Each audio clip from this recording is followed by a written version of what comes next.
தொடர்ந்து இந்த தருணத்திற்கான தலைப்புச் செய்திகளை நாம் பார்க்கலாம். ஜாமீனை ரத்து செய்ய கோரி அமலாக்கத்துறை தொடர்ந்த வழக்கில் பதிலளிக்க செந்தில் பாலாஜிக்கு 10 நாட்கள் மட்டுமே அவகாசம். விசாரணைக்கு அமைக்கப்பட்ட அமர்வை செந்தில் பாலாஜி சாதாரணமாக எடுத்துக்கொள்ளக்கூடாது என்றும் உச்சநீதிமன்றம் காட்டம்.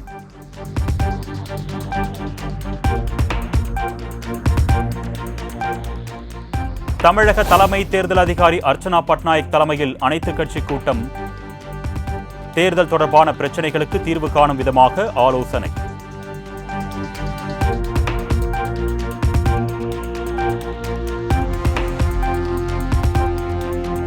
அதிமுக ஆட்சியில்தான் கனிம வளம் அதிகளவில் பறிபோனதாக அமைச்சர் துரைமுருகன் விமர்சனம். திமுக ஆட்சியில் கனிம வளம் கொள்ளையடிக்கப்படுவதாக போலியான தோற்றம் உருவாக்கப்படுவதாகவும் பேச்சு.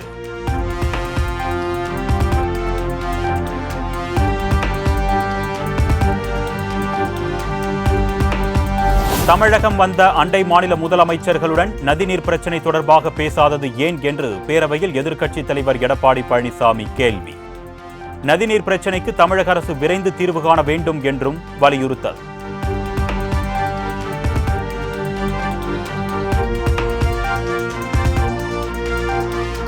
காவிரி பிரச்சினையில் கர்நாடகாவுடன் பேசினால் அனைத்தும் கெட்டு போய்விடும். சட்டப்பேரவையில் எதிர்க்கட்சித் தலைவர் எடப்பாடி பழனிசாமி கேள்விக்கு அமைச்சர் துரைமுருகன் பதில். நான் ஒன்றை சொல்லுகிறேன், பேசினால் அத்தனை விவகாரம் கெட்டு போகும். பேசி பேசி பார்த்துதான் இனி பேசுவதாலே பயனில்லை என்ற முடிவெடுத்துதான் உச்ச நீதிமன்றத்துக்கு போயிருக்கிறோம். உச்ச நீதிமன்றம் தான் நம்முடைய உரிமைக்கு பதிலளித்து சலுகை செய்திருக்கிறது. ஆகையினால்தான் இன்றைக்கும் ஒவ்வொரு விஷயத்துக்கும் நாம் நேராக போயிருக்கோம். ஆனால் உச்ச நீதிமன்றம் என்ன செய்துவிட்டால், இவர்கள் பேச ஆரம்பித்தால் நீங்களே பேசி தீர்த்துக் கொள்ளுங்கள் என்று சொல்லிவிடுவார்கள்.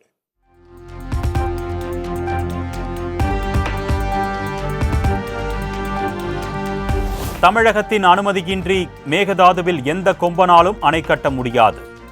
சட்டப்பேரவையில் நீர்வளத்துறை அமைச்சர் துரைமுருகன் திட்டவட்டம்.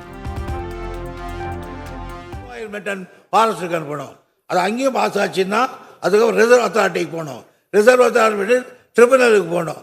இவ்வளவு பேர்கள் தாண்டி தான் முழு சம்மதத்தை பெற்று கடைசியில் தமிழ்நாட்டினுடைய முழு சம்மதத்தை பெற்றால்தான் மேகதாதை கட்ட முடியுமே தவிர எந்த கொம்பனாலும் மேகநாத்தை இப்ப கட்ட முடியாது. அது அந்த இடமாக நான் உங்களுக்கு சொல்லுகிறேன்.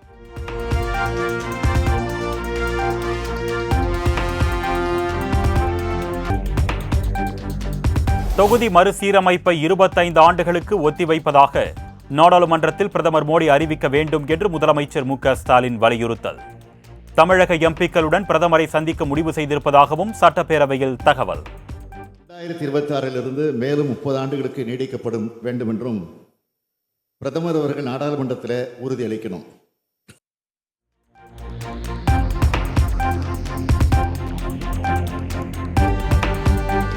தொகுதி மறுசீரமைப்பு கூட்டு நடவடிக்கை குழு கூட்டத்தில் பங்கேற்ற கேரளா, தெலுங்கானா மாநில முதலமைச்சர்கள் உள்ளிட்டோருக்கு முதலமைச்சர் நன்றி. தொகுதி மறுசீரமைப்பு கூட்டம் தேசிய அளவில் தாக்கத்தை ஏற்படுத்தியுள்ளதாகவும் சட்டப்பேரவையில் பெருமிதம். அனைத்து கட்சிகளுக்கும் தமிழ்நாடு மக்களின் சார்பில் இப்பேரவையின் வாயிலாக என்னுடைய இதயபூர்வமான நன்றியை தெரிவித்துக் கொள்கிறேன்.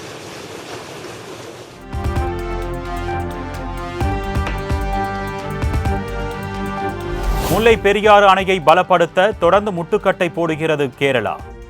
பேபி அணையை வலுப்படுத்தும் விவகாரத்தில் போதிய ஒத்துழைப்பு அளிக்கவில்லை என்று நீர்வளத்துறை கொள்கை விளக்க குறிப்பில் தகவல்.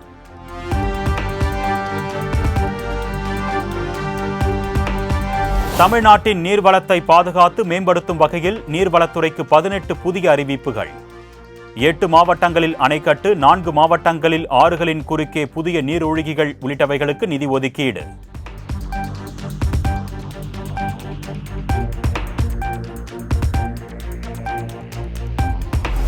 விதிகளை மீறி செயல்படும் சாயப்பட்டறைகள் மீது கடும் நடவடிக்கை எடுக்கப்படும். பவானிசாகர் ஆற்றங்கரையில் சாயப்பட்டறைகளுக்கான அனுமதியை ரத்து செய்ய வேண்டும் என்ற செங்கோட்டையனின் கோரிக்கை குறித்து அமைச்சர் தங்கம் தென்னரசு விளக்கம். அந்த தொழிற்சாலை தொடர்ந்து கண்காணிக்கப்பட்டு இந்த விதிமுறைகள் எல்லாம் மீறக்கூடிய பட்சத்தில் நிச்சயமாக அந்த தொழிற்சாலை மீது நாங்கள் நடவடிக்கை மேற்கொள்வோம்.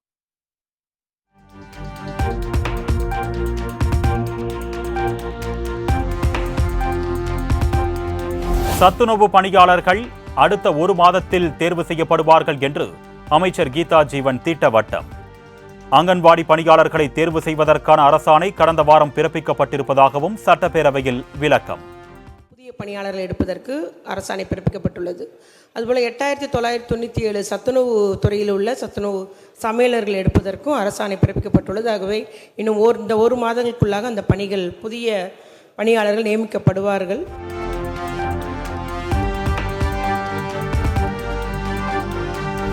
லஞ்ச புகாரில் அரசு அதிகாரிகள் கைது செய்யப்பட்டது குறித்து விவாதிக்க கோரி புதுச்சேரி சட்டப்பேரவையில் எதிர்க்கட்சிகள் அமளி. பொதுப்பணித்துறை அமைச்சர் லட்சுமி நாராயணன் பதவி விலக வலியுறுத்தி முழக்கம் எழுப்பியவர்களை குண்டுக்கட்டாக வெளியேற்றிய காவலர்கள்.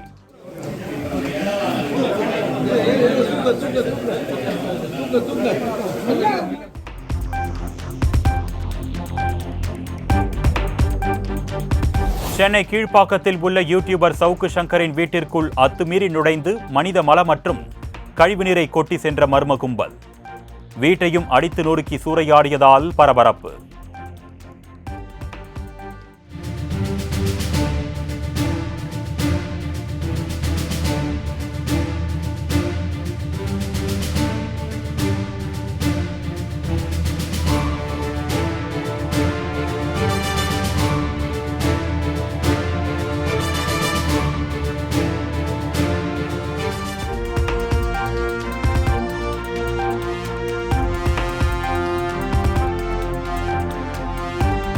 யூடியூபர் சவுக்கு சங்கர் வீட்டின் மீது நடத்தப்பட்ட தாக்குதலுக்கு எடப்பாடி பழனிசாமி, அண்ணாமலை கண்டனம்.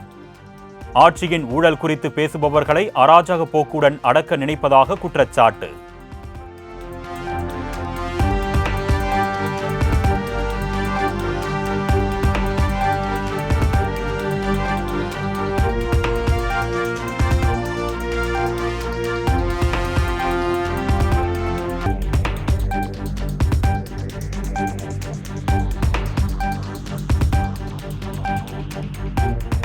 தமிழக ஆளுநர் மாநில அரசு இடையிலான மோதலுக்கு முடிவு காண்பது எப்பொழுது? 30 மாதங்களாக புதிய துணைவேந்தர்கள் நியமனம் செய்யப்படாததை சுட்டிக்காட்டி பாமக நிறுவனர் ராமதாஸ் கேள்வி.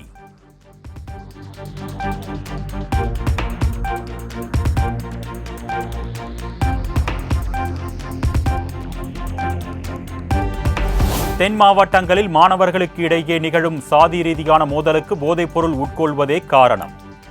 நெல்லையில் ஆதிதிராவிட மற்றும் பழங்குடியினர் மாநில ஆணையாளரும் ஓய்வு பெற்ற நீதிபதியுமான தமிழ்வாணன் குற்றச்சாட்டு.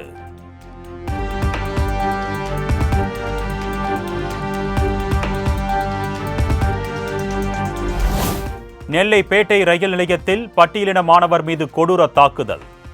ரயில்வே போலீசார் வழக்கு பதிவு செய்து விசாரணை.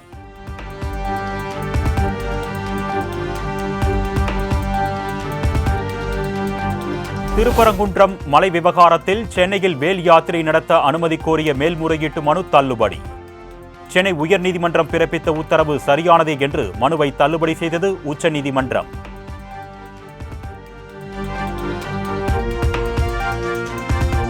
திருப்பரங்குன்றம் மலை தங்களுக்கு சொந்தமானது என்று தொல்லியல் துறை கூறுவதை ஏற்றுக்கொள்ள முடியாது என்று உயர்நீதிமன்ற மதுரை கிளை உத்தரவு. கடவுள்கள் சரியாகத்தான் உள்ளனர், சில மனிதர்கள் தான் சரியாக இல்லை என்று நீதிபதிகள் கருத்து.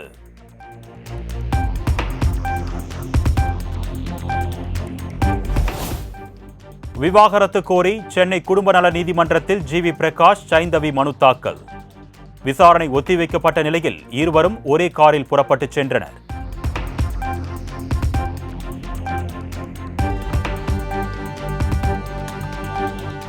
தருமபுரியில் தனியார் மருத்துவமனையின் தவறான சிகிச்சையால் கர்ப்பிணி வயிற்றில் இருந்த இரட்டை குழந்தை உயிரிழப்பு. தனியார் மருத்துவமனையை முற்றுகையிட்டு உறவினர்கள் போராட்டம்.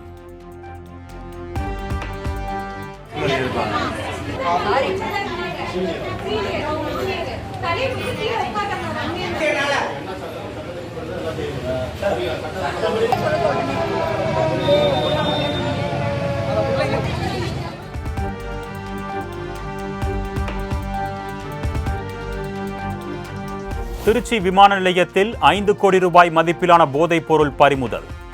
கோலாலம்பூரில் இருந்து ஏர் ஏசியா விமானத்தில் கடத்தி வந்த நபரிடம் சுங்க அதிகாரிகள் விசாரணை.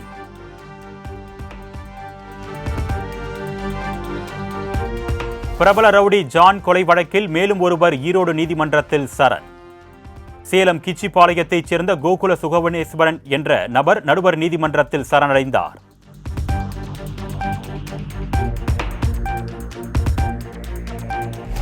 செங்கல்பட்டு ஆட்சியர் அலுவலகத்தில் அதிகாரிகள் உரிய நேரத்தில் வராததால் நீண்ட வரிசையில் காத்திருந்த மக்கள். குறைதீர் கூட்டத்தின் போது பெண்கள், வயதானவர்கள் உள்ளிட்டோர் அவதி.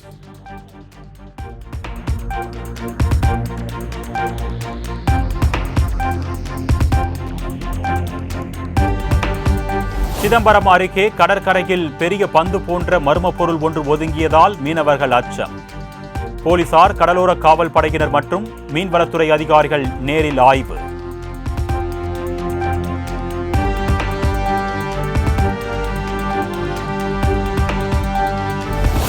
மதுரையில் 1200 கிலோ சாயம் பூசப்பட்ட தர்பூசணி பழங்கள் அழிப்பு. உணவு பாதுகாப்புத்துறை அதிகாரிகள் நடவடிக்கை.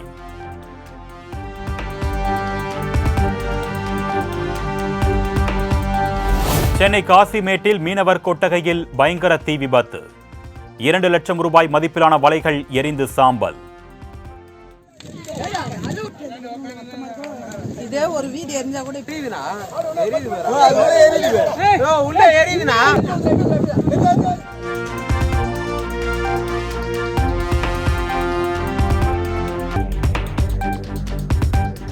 கோடையில் சென்னைக்கு குடிநீர் தட்டுப்பாடு ஏற்படாது. சென்னைக்கு குடிநீர் வழங்கும் 5 முக்கிய ஏரிகளில் போதிய நீர் இருப்பு இருப்பதாக அதிகாரிகள் தகவல்.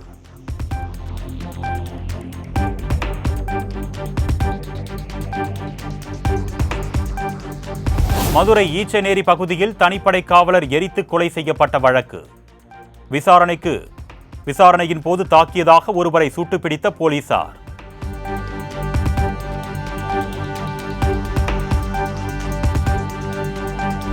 தமிழகம், புதுச்சேரி, காரைக்காலில் இன்று இடி மின்னலுடன் கூடிய மிதமான மழை பெய்யக்கூடும். அடுத்த 2 நாட்களுக்கு அதிகபட்ச வெப்பநிலையில் பெரிய மாற்றம் இருக்காது என்றும் வானிலை ஆய்வு மையம் தகவல்.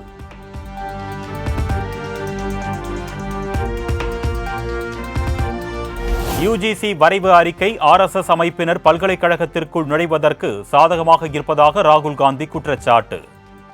கல்வி கட்டமைப்புகளுக்கு RSS சித்தாந்தம் மிகவும் ஆபத்தானது என்பதால் அதனை தடுத்து நிறுத்த வேண்டும் என்றும் பேச்சு.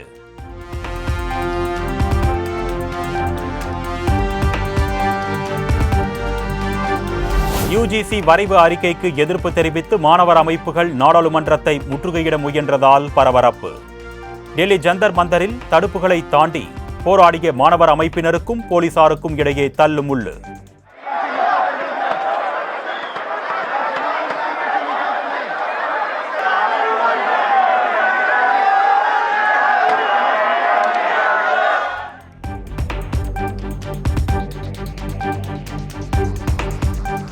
டெல்லி உயர்நீதிமன்ற நீதிபதி யஷ்வந்த் வர்மாவின் வீட்டில் கட்டுக்கட்டாக ரூபாய் நோட்டுகள் கண்டெடுக்கப்பட்ட விவகாரம். நீதித்துறை சார்ந்த அனைத்து பணிகளில் இருந்தும் யஷ்வந்த் வர்மாவை நீக்கி டெல்லி உயர்நீதிமன்ற தலைமை நீதிபதி அதிரடி.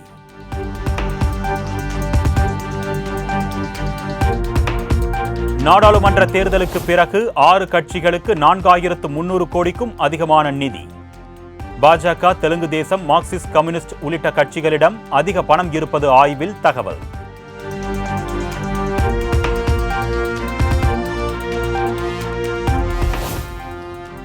ஒடிஷா மாநில சட்டப்பேரவையில் காங்கிரஸ், பிஜு ஜனதா தளம் கட்சி உறுப்பினர்கள் அமளி.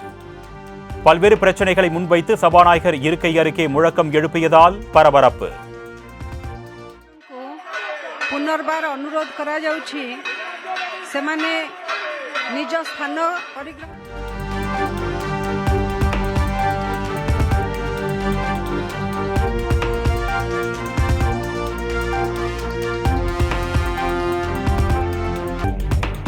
இஸ்லாமியர்களுக்கான இடஒதுக்கீடு தொடர்பாக காங்கிரஸ் கட்சி தவறான தகவல்களை வெளியிட்டு வருவதாக பாஜக எம்பி ரவிசங்கர் பிரசாத் குற்றச்சாட்டு.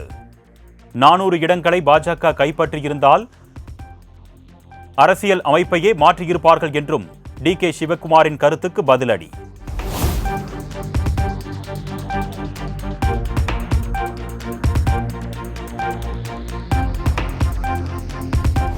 உத்தரகாண்ட் மாநிலம் ஹரித்வார் அருகே சுங்கச்சாவடியில் தறிகெட்டு வந்த லாரி ஒன்று கார்கள் மீது மோதியதில் 2 பலி. விபத்து தொடர்பான பதைப்பூட்டும் சிசிடிவி காட்சி.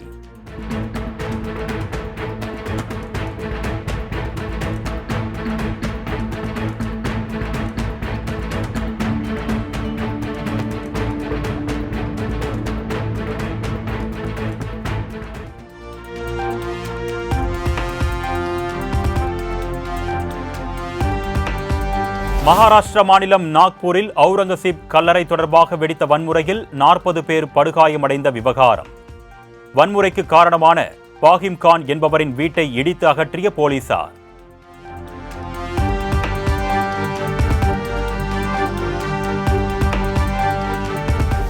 சிஎஸ்கே உடன் மோதுவதற்காக சென்னை வந்தடைந்தது பெங்களூர் ராயல் சேலஞ்சர்ஸ் அணி.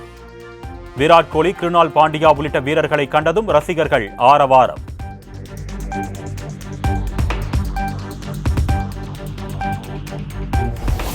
வங்கதேச கிரிக்கெட் வீரர் தமீம் இக்பாலுக்கு திடீரென நெஞ்சுவலி.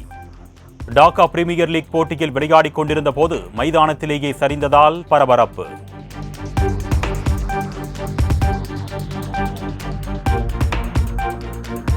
சென்னையில் பெப்சி அலுவலகத்தின் முன்பு தர்ணாவில் ஈடுபட்ட நடிகை சோனா.